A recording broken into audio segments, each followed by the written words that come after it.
Ah, beautiful. Sun coming up, just made it before sunrise.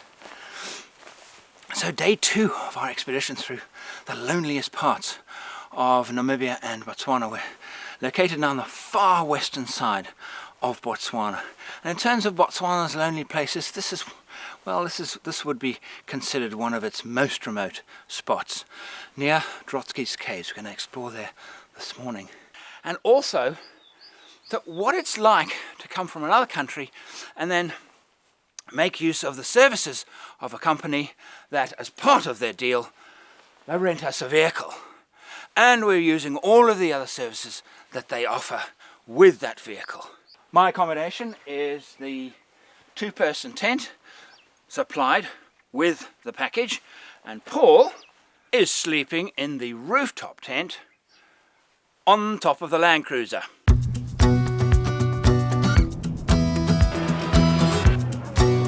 Unbelievable.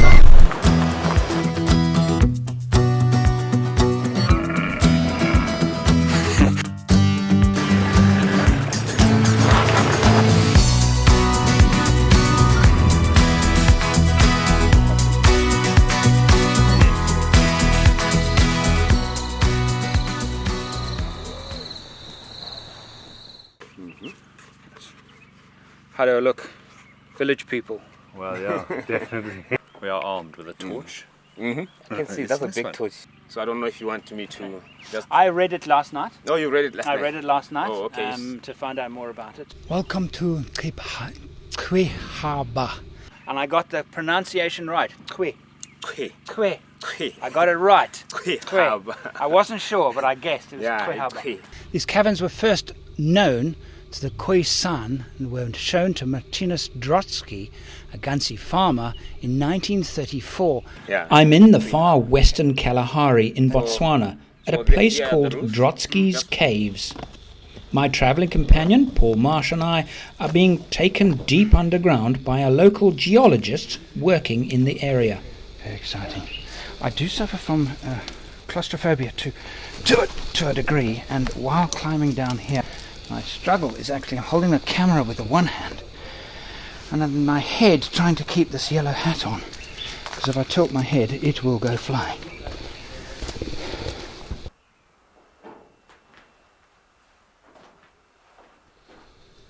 So the different shapes of stalagmites, flowstones, actually they're different stalagmites. Oh, these caves where we are now are quite close to the entrance, which means that there are outside influences on the colours and the shapes and the ground. It could be dust, it could be birds, bats. There are places deep, deep into the caves where all of the calcium carbonate is snow white. It's not been affected by any outside influence at all. And it's the virgin white. And entire caves like this can be white. We won't be going that far because that is a several-hour trek into the depths of the earth.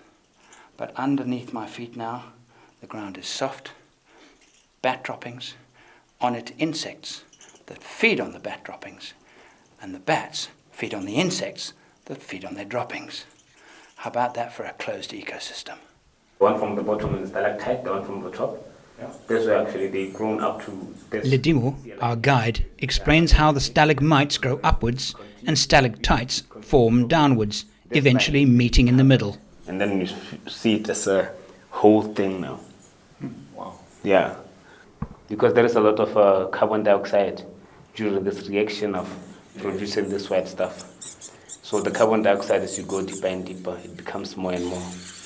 As you go out, the oxygen becomes more and more. The carbon dioxide is heavier than oxygen, as you know. So actually the oxygen can push in all the way. So there is those areas whereby the carbon dioxide is kind of dominated. Right. Yeah. So depending on that, the birds, also their lungs, depending on their age, so they have different sections where they live. So as we go, we find them increasing in size.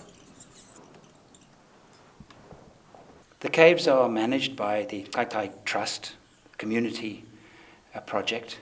But of course, in all the maps, it's called Drotsky's Caves, named after Martinus Drotsky, a farmer in the 1930s, that first discovered the caves. And of course he wasn't the first people to discover the caves, he was the first people to tell everybody about the caves. And of course when people got to know it, they gave the caves their proper name, which is Quihaba. And this particular chamber is named after Martinus Drotsky, and it's called the Drotsky Chamber.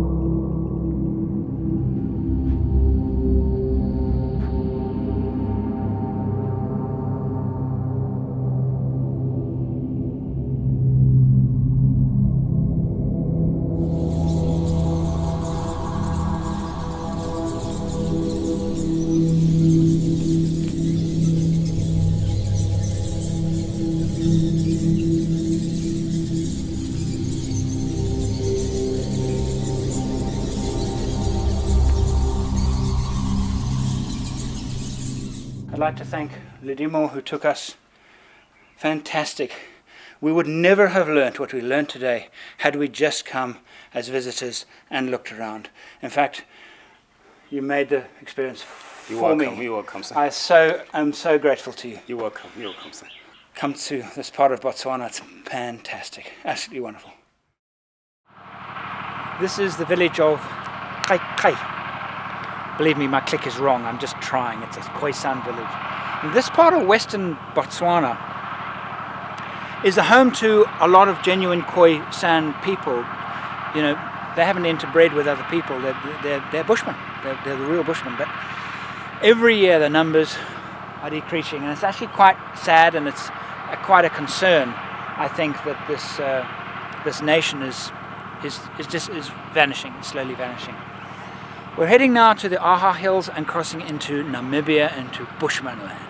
Again, a place I've never been to before, and but just so wonderful to be in such a remote part of the world. Fantastic. So, the Aha Hills. Aha is the Khoisan onomatopoeic name for the hills, named after the little geckos that we heard last night. Well, we didn't hear them last night. We might hear them tonight. We're in Bushmanland, far eastern Namibia. We're heading south to a place called, never mind, I won't be able to pronounce it properly. This area is very remote and visited by very few tourists. We've been on the road all day and covered about 300 kilometers. We've pulled over in a small clearing and we'll set up camp here for the night. Long day's drive. Boy, is it worth it.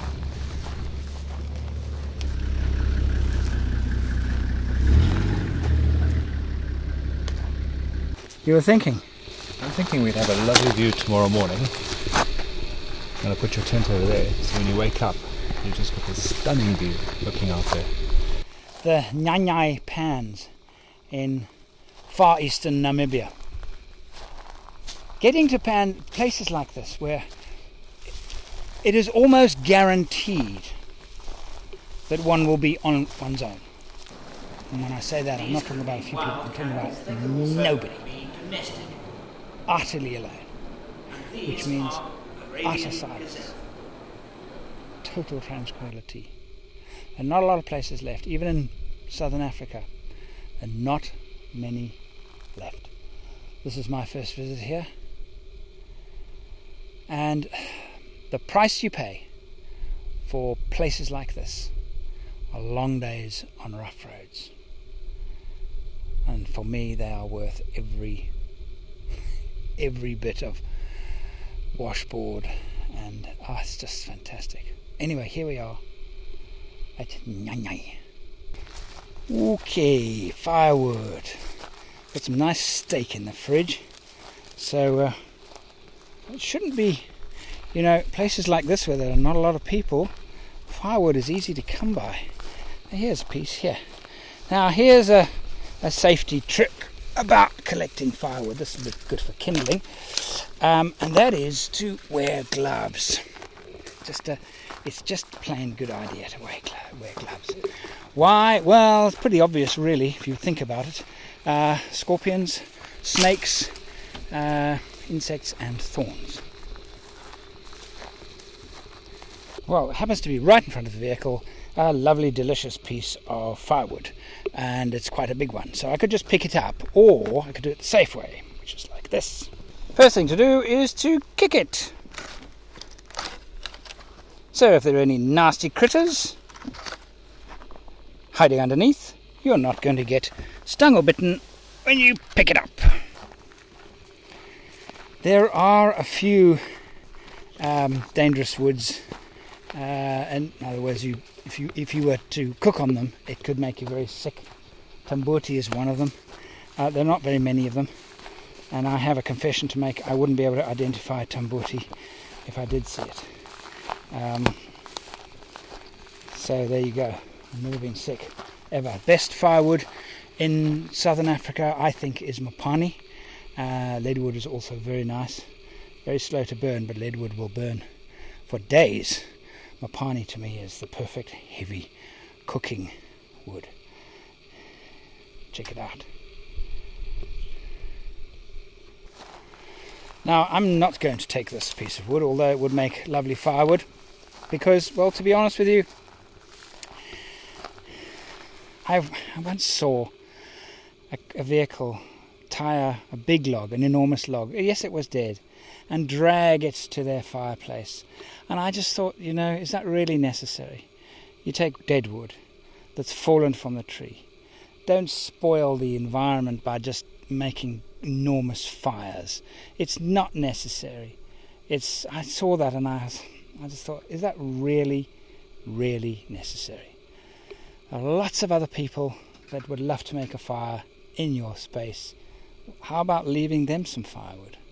And not, if you think you're having an impact on the environment, then the chances are you probably are. So keep it light. And whatever you do, when you're building a fire, you're building it far away from grass and trees. No trees above you. No trees above you. There was a fire in the Okavango while I was living there, and it was caused by a traveller who had entered the area and burnt out an enormous tract of land, huge amount of damage, just because he was careless about his fire. So, Paul, tell me, there are a number of options. If somebody wants to come and do an amazing self-drive trip in Africa, there are a number of options, and I believe that most people start with vehicle rental. That's where they begin from. Yeah. But Safari Drive is not just vehicle rental. Well, it's not vehicle rental at all. Well, You can't really rent a vehicle from Safari Drive. It's in the same league as rental in a sense that you get a vehicle with your trip. Right. But you cannot go and just ask them to give you a vehicle. We will never do that, because we look after our clients in every other aspect of the trip. So what is the key difference between me going and just renting a vehicle and what Safari Drive offers? Someone comes to Safari Drive, what they're asking us to do is to actually take their dream and help them build a beautiful trip around this dream in a part of the world that we know intimately. And we're going to take this dream of theirs and we're going to create an itinerary that they're going to see beautiful things. They might want to do a few more lodges, or they might want to camp. So we can cater to balance that out so that it becomes a very nice rounded experience for someone. So it's bespoke. Totally bespoke. For the client. Yeah. We will do all the bookings. We will manage all the expectations of what's needed for what you're going to receive, what you're going to get on the other side. So what type of lodgings are you having, what the camping's like. Now Safari Drive wraps the entire experience, including a vehicle, including all the amazing equipment we put in our vehicles. So we take our clients when they arrive and we spend a good half day with them, taking them through every aspect of what equipment they're going to use, how to use the satellite phone, how to put up the tents, and actually a lot of safety pointers on driving. It sounds to me as if you've reduced the risks considerably. Yes, yes. but I don't know many companies that will put a satellite phone in your car. So you can't knock the rental company side of what people do. No, sure. Because there are some really good guys who do some really great operations, but it doesn't give you all that planning, all that support, and everything else that we offer. Right.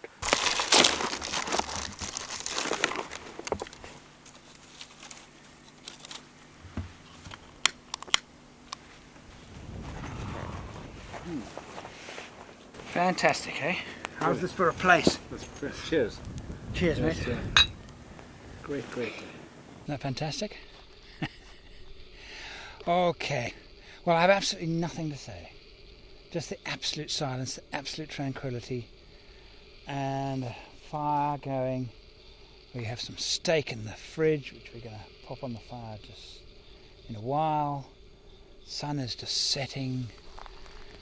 Nobody for, I would reckon closest person is probably about an hour's drive away, maybe a little more.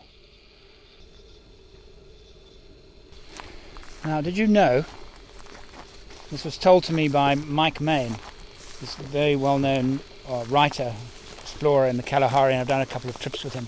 Amazing man. Amazing. He pointed out to me that black line is in fact the Earth casting its shadow on its own atmosphere. Wow. How about that? That's quite a thought, you know. It is. Hey?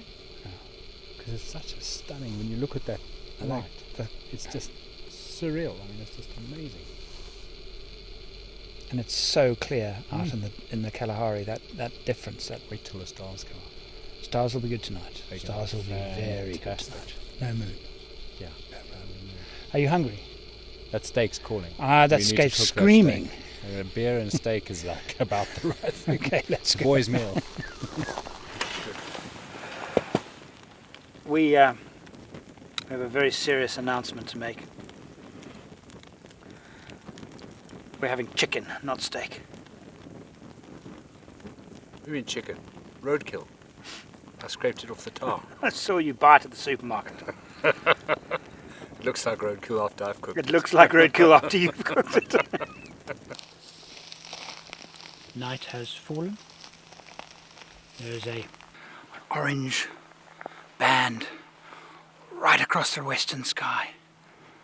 Our lonely campsite next to the plains.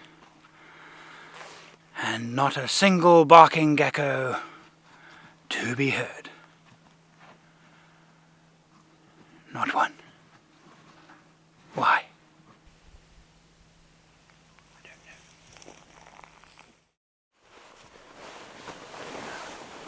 Very comfortable night.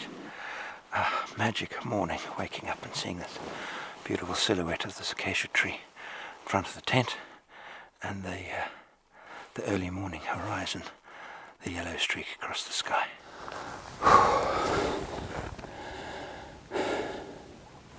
Beautiful still morning, absolutely still, absolutely tranquil. Woken this morning with the sound of the francolins. They're a small ground-loving bird, typical of African grasslands. No sounds then now. There's a lone springbok on the pan over there. Last evening, late in the evening, there must have been 30 or 40 of them there. They're very skittish though. When we arrived, I noticed they ran away. And that's not a good sign, because when animals run away from vehicles, it's a sign that there's been poaching and hunting. And they hear an engine and they flee. And that's what happened yesterday, and that's why they're not coming close to us. In national parks, generally speaking, both in Namibia and in Botswana, when wild camping, the animals will feel much freer, much safer to come closer to one's campsite, because they're not scared of humans, and the sound of a vehicle engine doesn't trigger this automatic fear response as it does with animals that live in areas where there's a lot of hunting.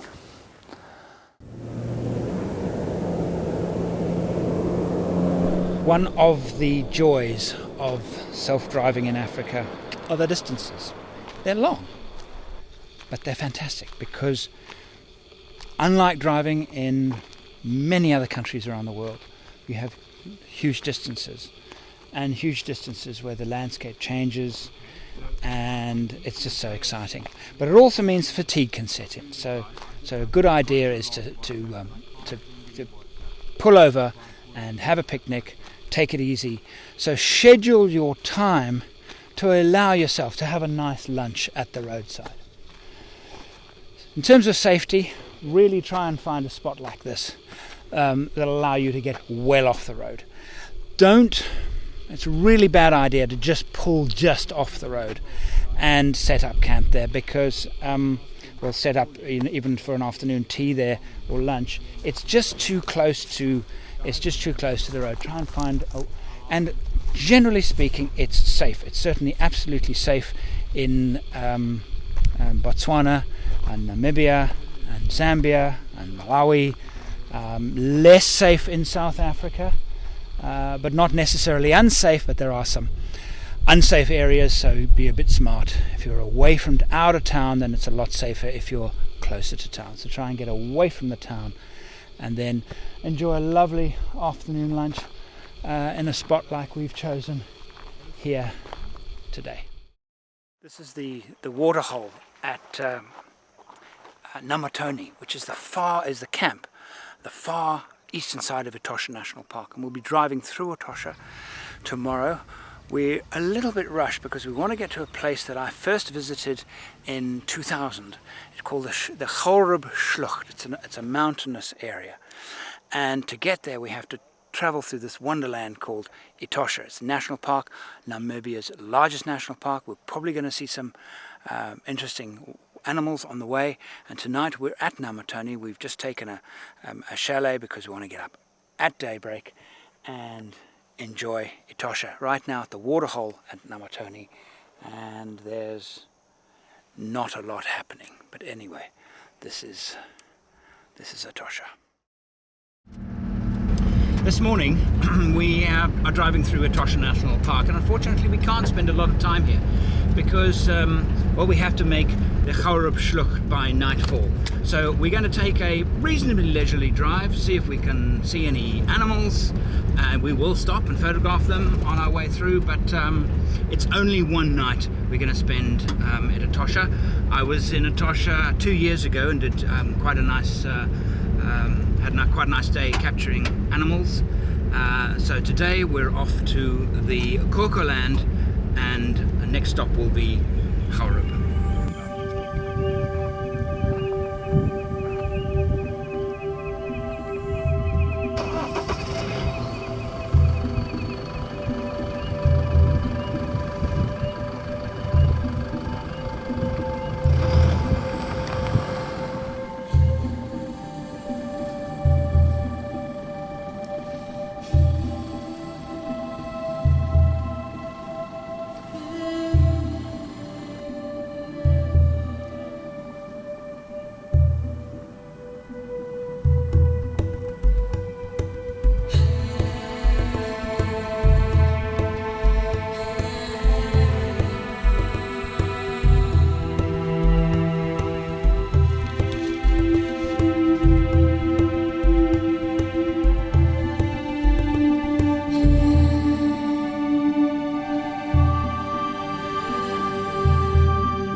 In the next episode, our land cruiser takes us along the remote and challenging Chorub Schlucht.